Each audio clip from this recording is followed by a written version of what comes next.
बिस्मिल्लाहिर्रहमानिर्रहीम अस्सलाम वालेकुम। Welcome to our channel ICPHS AWIK। It's me doctor Madiha और आज मैं class second year pharmacy technician को वार्मली वेलकम करती हूँ ICPHS चैनल में। हम पढ़ेंगे आज social behaviour law and ethics का चैप्टर 1 जो कि है इंट्रोडक्शन टू बिहेवियरल साइंसेस, और आज के लेक्चर का रेफरेंस है आपकी टेक्स्ट बुक के पेज नंबर 6 का। तो स्टार्ट करते हैं बिहेवियरल साइंसेस के डेफिनेशन से। बिहेवियरल साइंसेस क्या हैं? नाम से पता चल रहा है, अगर हम इसी नाम को समझें तो ये ऐसी साइंस है, ऐसा नॉलेज है, ऐसी स्टडी है जो कि हम बिहेवियर के बारे में पढ़ेंगे। तो प्रॉपर डेफिनेशन की तरफ चलते हैं। Behavioural sciences deals with the study of human behaviour. Behavioural sciences ऐसी साइंस है, ऐसी स्टडी है, ऐसा नॉलेज है जिसपे हम ह्यूमन बिहेवियर को पढ़ते हैं यूजिंग प्रिंसिपल्स ऑफ। अब हम ह्यूमन बिहेवियर को कैसे पढ़ेंगे, कैसे समझेंगे, उसके बारे में कैसे नॉलेज हासिल करेंगे, तो अब हम उसके लिए कुछ प्रिंसिपल्स यूज़ करेंगे, हम उसकी स्टडी के लिए कुछ प्रिंसिपल्स यूज़ करेंगे जो कि हैं साइकोलॉजी के, सोशियोलॉजी एंड एंथ्रोपोलॉजी। अब इस वक्त ये तीन अलग अलग फील्ड्स हैं साइंस की, साइकोलॉजी, सोशियोलॉजी एंड एंथ्रोपोलॉजी, जिसके प्रिंसिपल्स हम कलेक्टिवली यूज़ करेंगे, कंबाइन करके यूज़ करेंगे, और फिर जो हमारी स्टडी होगी वो होगी बिहेवियरल साइंसेस। तो बिहेवियरल साइंसेस स्टडी है ह्यूमन बिहेवियर की, जिसमें हम पढ़ेंगे साइकोलॉजी, सोशियोलॉजी और एंथ्रोपोलॉजी के प्रिंसिपल्स को in conditions of health and disease. और ऑब्वियसली हम social behaviour law and ethics को पढ़ रहे हैं इस वक्त फार्मेसी टेक्नीशियन की क्लास में, तो ऑब्वियसली हम इसको रिलेट करेंगे, या हम ह्यूमन साइकोलॉजी को, या हम ह्यूमन सोशियोलॉजी को, ह्यूमन बिहेवियर को इस वक्त हम रिलेट करेंगे हेल्थ और डिजीज़ की कंडीशन से। तो स्टार्ट करते हैं बिहेवियरल साइंसेस की फर्स्ट उसकी फील्ड या उसके डिसिप्लिन जो कि है साइकोलॉजी। साइकोलॉजी में हम क्या पढ़ेंगे? It is the study of human mind. ये स्टडी है ह्यूमन माइंड की। अब human mind and personality along with the role played by them. अब हम साइकोलॉजी में ह्यूमन माइंड को पढ़ेंगे और पर्सनैलिटी को पढ़ेंगे, और इसके साथ साथ वो रोल जो कि ह्यूमन माइंड जो है वो प्ले करता है अपनी हेल्थ या फिर डिजीज़ की कंडीशन को मेंटेन करने के लिए, जो भी ह्यूमन माइंड रोल प्ले करेगा वो हम पढ़ेंगे साइकोलॉजी में। तो अब हमने क्या पढ़ा? हमने ये पढ़ा कि हम बिहेवियरल साइंसेस जब पढ़ते हैं तो हम तीन फील्ड के प्रिंसिपल्स को इकट्ठा करते हैं, कि उनको स्टडी करते हैं, और फिर हमारी एक फील्ड बनती है बिहेवियरल साइंस, जिसमें फर्स्ट वन है psychology. Psychology is the study of human mind and personality. अब ह्यूमन माइंड और पर्सनैलिटी कैसे बिहेव करता है हेल्थ या डिजीज़ की कंडीशन में, वो पढ़ेंगे हम साइकोलॉजी में। Next one is the sociology. Second discipline है सोशियोलॉजी। सोशियोलॉजी में हम नाम से पता चल रहा है कि हम इसमें सोसाइटी के बारे में पढ़ेंगे। अब सोसाइटी के बारे में भी हम क्या पढ़ेंगे? Sociology deals with the understanding of the influence of. इसमें हम क्या समझते हैं, या हम क्या पढ़ते हैं, या क्या सीखते हैं? हम असर पढ़ते हैं, इन्फ्लुएंस ऑफ सोसाइटी। सोसाइटी का, मुआशरे का क्या असर होता है on health and disease. Society का या मुआशरे का सेहत और बीमारी की हालत में क्या असर होता है, हम वो पढ़ते हैं सोशियोलॉजी में। सोशियोलॉजी ऐसी स्टडी है जिसमें हम सोसाइटी का असर पढ़ते हैं कि सोसाइटी का कैसा असर होता है हेल्थ में और डिजीज़ में, and includes role of family. और ऑब्वियसली सोसाइटी में हम अब इस वक्त जितने एस्पेक्ट हैं हम उन सबको इंक्लूड करेंगे, जैसे कि role of family, gender issues, socio economic status, और जिसमें ये सोशो इकोनॉमिक स्टेटस जो है ये कलेक्टिवली है, कंबाइन है सोशल और इकोनॉमिकल स्टेटस के बारे में, और इसके अलावा सोशल पॉलिसीज़ को, ये सब इंक्लूडेड है सोशियोलॉजी में, जिसमें हम ये पढ़ते हैं कि सोसाइटी का क्या असर होता है हेल्थ और डिजीज़ की कंडीशन में। Third one is the anthropology. अब ये जो एंथ्रोपोलॉजी है, it is the study of effect of evolutionary history. ये स्टडी है किसकी? Effect of evolutionary history. Evolutionary history का जो इफ़ेक्ट होता है, इवॉल्व होने का जो इफ़ेक्ट होता है, या एवोल्यूशनरी हिस्ट्री का जो असर होता है, हम उसके बारे में पढ़ेंगे। और इसके अलावा जियोग्राफिक डिस्ट्रीब्यूशन, जोग्राफियाई तकसीम, जो हम कह सकते हैं कि जो एरिया डिफरेंट एरिया में रहने वाले लोगों की जो डिफरेंट कंडीशंस हो सकती हैं या उनकी डिफरेंट इवोल्यूशन हो सकती हैं उनके एनवायरनमेंट के अकॉर्डिंग, हम उस पर पढ़ेंगे। कल्चरल बैकग्राउंड, इसके अलावा हर किसी का अपना जो प्रॉपर कल्चर होता है उसके अकॉर्डिंग हर किसी की पर्सनैलिटी पे, हर किसी के माइंड पे और हर किसी की हेल्थ और डिजीज़ कंडीशन का रिस्पॉन्ड करने पे असर जो है वो चेंज होता जाता है। एंड रेशियल क्लासिफिकेशन, रेशियल है नस्ली क्लासिफिकेशन जो है ये डिपेंड करती है कि कैसे ह्यूमन जो बिहेवियर है वो इफ़ेक्ट करता है बीमारी और सेहत की कंडीशन पे। तो एंथ्रोपोलॉजी में हम क्या पढ़ेंगे कि इवोल्यूशनरी हिस्ट्री और geographic distribution, evolutionary history, effect of evolutionary history, geographic distribution, cultural background, racial classification, ये सब कुछ सेहत और बीमारी की हालत में हम ये पढ़ेंगे एंथ्रोपोलॉजी में। और अब हमने फर्स्ट डेफिनेशन जो की थी तो वो थी बिहेवियरल साइंसेज, जिसका मतलब ये है कि हम बिहेवियरल साइंसेज में अब क्या पढ़ेंगे, ह्यूमन माइंड प्लस सोसाइटी का इफ़ेक्ट प्लस इवोल्यूशनरी हिस्ट्री का इफ़ेक्ट कैसा होता है हेल्थ और डिसीज़ की कंडीशन में।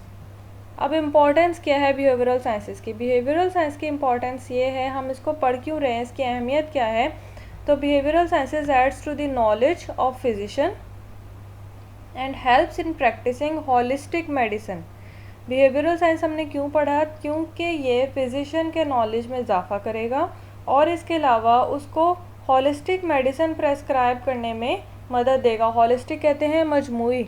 अब मजमूई मेडिसिन क्या मतलब, मजमूई तौर पर इलाज करने में मदद देगा। वो किस तरह से? Because psychology tells about the mind of patient, क्योंकि अब इसमें साइकोलॉजी भी इंक्लूडेड है, सोशियोलॉजी भी इंक्लूडेड है एंड थर्ड वन एंथ्रोपोलॉजी भी इंक्लूडेड है।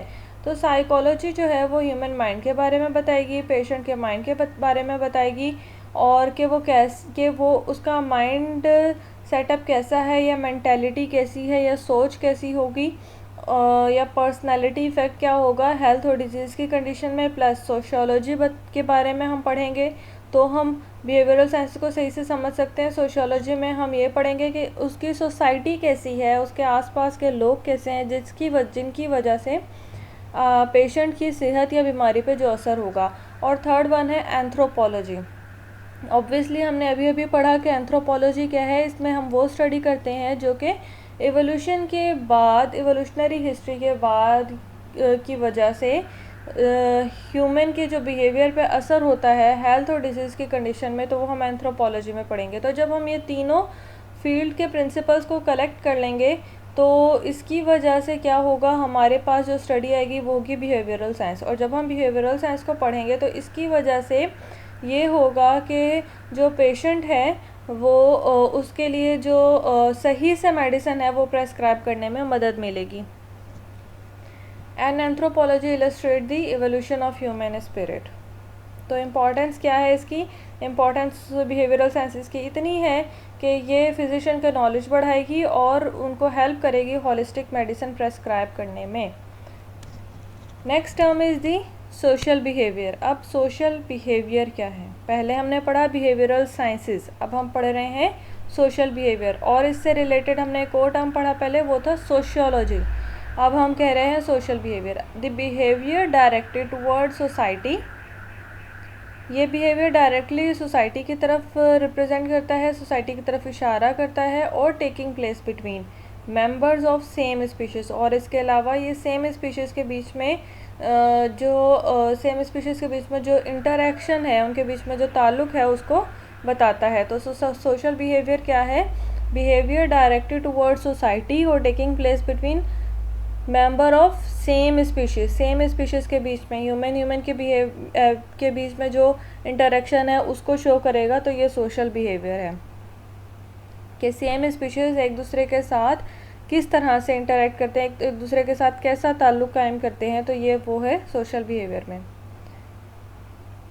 Okay, principle of social behaviour क्या है? प्रिंसिपल्स ऑफ सोशल बिहेवियर में आते हैं सबसे पहला ये कि हम ये सोशल बिहेवियर जो हैं ये पढ़ रहे हैं, हमने इसकी इम्पोर्टेंस पढ़ी, तो इसके प्रिंसिपल्स क्या होंगे? तो ये हैं गोल ओरिएंटेड। जैसे हमने फर्स्ट डेफिनेशन में पढ़ी कि सोशल बिहेवियर जो है वो तीन फील्ड्स के प्रिंसिपल से रिलेट करेगा। वो तीनों फील्ड कौन कौन सी हैं? Psychology, sociology and anthropology. अब हमने उनको कलेक्टिवली जो प्रिंसिपल सोशल बिहेवियर के बनाए हैं वो ये हैं।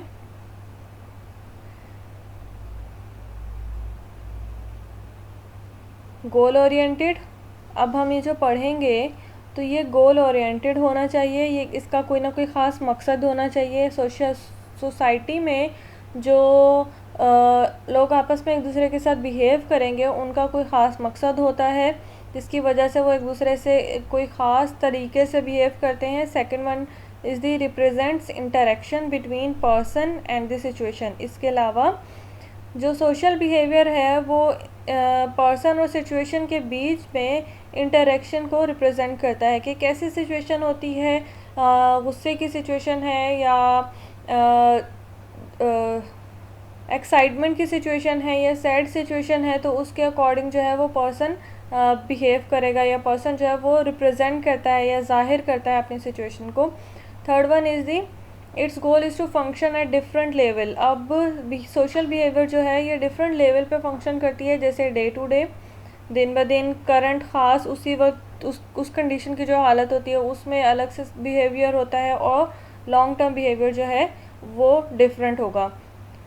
Fourth one is the person and situation influence on one another in a number of ways. इसके अलावा सेम पर्सन हो लेकिन सिचुएशन डिफरेंट हो तो उनका सोशल बिहेवियर एक दूसरे से, उनका जो बिहेवियर है, उनका जो इंटरेक्शन एक दूसरे से वो चेंज हो सकता है। और इसके अलावा पर्सन और सिचुएशन जो है उसमें से अगर सिचुएशन जो है वो सेम हो लेकिन पर्सन डिफरेंट हो, दो अलग अलग लोग हों, और सिचुएशन जो है वो पहले जैसी हो, तो उसका भी असर होता है कि जो पर्सन है वो डिफरेंट बिहेव करेंगे। तो ये पर्सन और सिचुएशन का असर होता है कि किस तरह से कोई एक दूसरे के साथ बिहेव करेगा।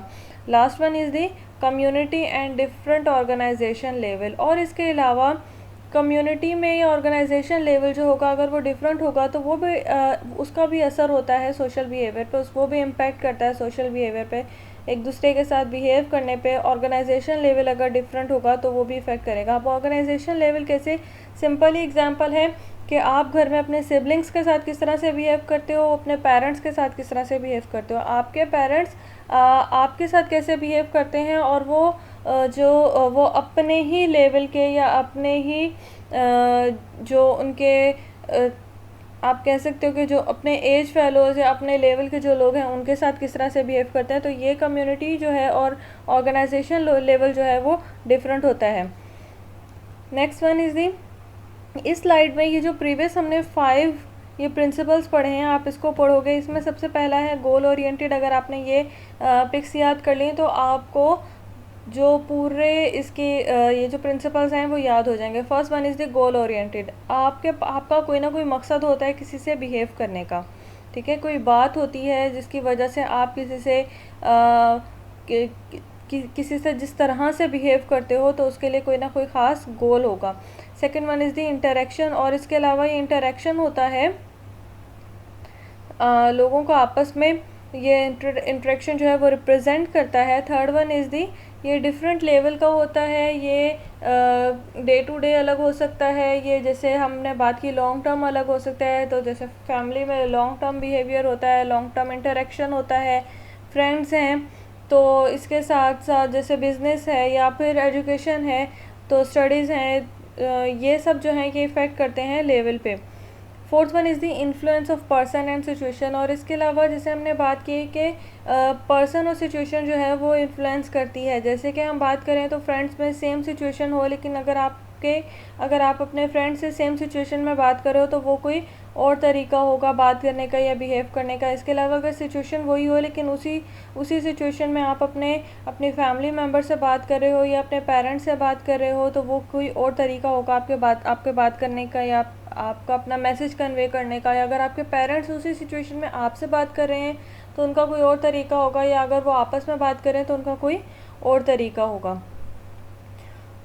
Then last one is the different organisation level, और इसके अलावा हमने इससे पहले भी बात की ऑर्गेनाइजेशन लेवल जैसे डिफरेंट होंगे तो उसके अकॉर्डिंग जो बिहेव करना या सोशली एक दूसरे के साथ इंटरेक्ट करना वो भी चेंज होगा। ऑर्गेनाइजेशन लेवल में जैसे हमने फैमिली की बात की, सेम वैसे ही हम बिज़नेस की भी बात कर सकते हैं, जॉब्स की बात कर सकते हैं कि आपके कोलीग्स के साथ आपका बिहेवियर कैसा होगा, आपके बॉस के साथ आपका बिहेवियर कैसा होगा, तो ये आपका बॉस का आपके साथ बिहेवियर कैसा होगा। तो ये सब कुछ जो है ये डिफरेंट ऑर्गेनाइजेशन लेवल जो है जो सोशल बिहेवियर पे इंटरेक्ट करते हैं। तो आज के लिए इतना ही। इंशाल्लाह फर्दर जो हमारा यही चैप्टर है वो हम कंटिन्यू करेंगे नेक्स्ट लेक्चर में। तब तक के लिए स्टे ब्लेस्ड। अल्लाह हाफिज़।